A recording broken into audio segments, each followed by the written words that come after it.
పనిచేసింది కాబట్టి ఆవిడ కొంచెం బ్రేక్ ఇచ్చి ఇలాంటివి ఎవరైనా ప్రయత్నాలు జరిగితే ఇక్కడ నుంచి విధ్వంసం వైపు ఏదైనా ప్రయత్నాలు జరిగితే మాత్రం ఖచ్చితంగా యాక్షన్ తీసుకోవాలి.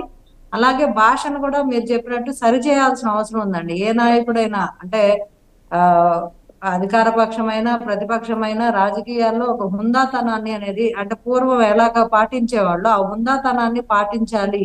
అంటే ఎక్కడికెక్కడికో తీసుకెళ్లిపోయారు కదా మన జగన్మోహన్ రెడ్డి గారు. ఏ విషయం మాట్లాడినా పర్సనల్ అటాక్ చేయడం అనేది గత ప్రభుత్వంలో ప్రధాన ఎజెండా. వాళ్ళు ఆ ఎజెండా మీదే పనిచేశారు. ఏదైనా పాలసీ గురించి మాట్లాడినా ఇప్పుడు మా ప్రభుత్వం మీద విమర్శిస్తున్నారండి. ఇప్పుడు మేమేమన్నా వాళ్ళ మీద పర్సనల్ అటాక్ చేస్తున్నామా? ప్రెస్ మీట్లు పెట్టి లేదు కదా. ఇప్పుడు అనిత గారు ప్రెస్ మీట్ పెట్టారు, హోమ్ మినిస్టర్. ఆవిడ ఏమైనా పర్సనల్ అటాక్ చేస్తున్నారా? లేదు కదా. ఆవిడ వివరణ ఇస్తున్నారు. ఇదేంది ఏదన్నా మాట్లాడితే కూర్చోబెట్టి మంత్రుల్ని, ఎమ్మెల్యేలని, ఎంపీలని, సోషల్ మీడియాని అంటే వాళ్ళ మీద విరుచుకుపడటం, వ్యక్తిగతంగా హననం చేయడం, బూతులు. ఏ రకమైన బూతులు అంటే వినరాని భాష. అసలు ఆవిడ ఇయర్ ఫోన్స్ పెట్టుకుంటే గానీ చూడలేని పరిస్థితి. ఆ స్థాయిలో అసలు ఆన్లైన్ లైవ్ పెడితే అసలు ఆ లైవ్ అనేది దాన్ని అందరికీ చేరేలాగా బూస్ట్ చేయడం అనేది అసలు మరీ దారుణం అండి. ఒక మెకానిజమే పనిచేసింది ఆవిడ కోసం. సో ఇట్లాంటి వ్యవస్థలు ఉన్నంతసేపు మనము మోరల్ వాల్యూస్, ఎథిక్స్ మర్చిపోతున్నారు. ఆ సొసైటీ ఇది తప్పు కాదు ఒప్పేమో అనే స్థాయిలో తెలిసి తెలియని పిల్లలు కూడా ఆ భాషకి ఎడిక్ట్ అవుతారు. అందుకోసమే ఖచ్చితంగా నియంత్రణ అవసరం, నివారణ చర్యలు అవసరమే. అందుకనే ఎవరో దీనికి ఎక్కడో చోట పులి స్టాప్ పడాలి. ఇలాంటి వాళ్ళు కొత్త కొత్త వాళ్ళు పుట్టుకొచ్చి రేపు వైసీపీ కొంచెం ఎదురు దాడి చేస్తే మళ్ళీ ఇక్కడ అధికారం ఉంది కదా అని చెప్పి ఇంకెవరైనా ఇలాంటి అంటే నేను అధికార పక్షాన్ని సానుభూతి అంటే వైసీపీలో నుంచి వస్తారు వాళ్ళు కూడా సానుభూతి పరులు కూడా. కూటమికి సానుభూతి పరులు వైసీపీ నుంచి వస్తారు. ఇది విచిత్రం అన్నమాట. వేస్తారు టవల్, ఏదో టవల్ వేసుకోవడం, కూర్చోవడం, బూతులు మొదలు పెట్టడం, స్టార్ట్ ఇంకా గేమ్. ఇలాంటి గేమ్ ప్లాన్స్, మైండ్ గేమ్స్ బాగున్నాయి.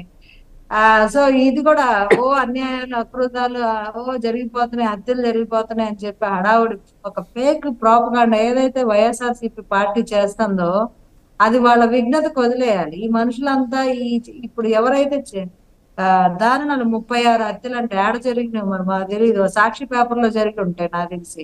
ఇంకెక్కడ జరిగి ఉండవు. సాక్షి మీడియాలో, సాక్షి పేపర్లో.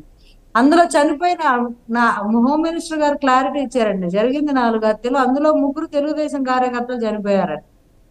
ఎవరిని చంపుతున్నారు ఇక్కడ అనేది క్లియర్ గా అర్థమైపోతుంది.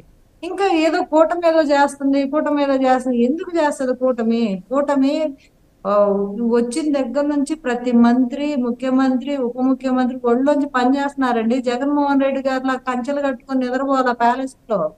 ఈ జగన్మోహన్ రెడ్డి గారు చేసిన విధ్వంసానికి శ్వేతపత్రాలు విడుదల చేయడం, నిద్రాహారాలు మానేసి పనిచేస్తుంటే కూడా ఇంకా ఎన్ని బొక్కలు ఉన్నాయో అర్థం కాని పరిస్థితి. ప్రతి చోట తవ్వి పడేశాడు.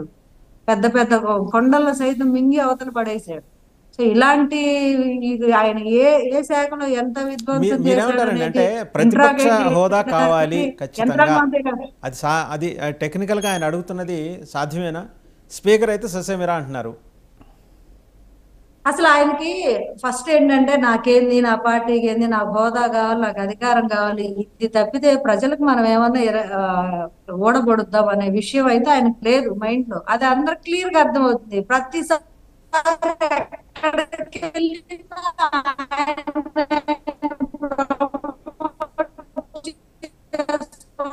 రైట్.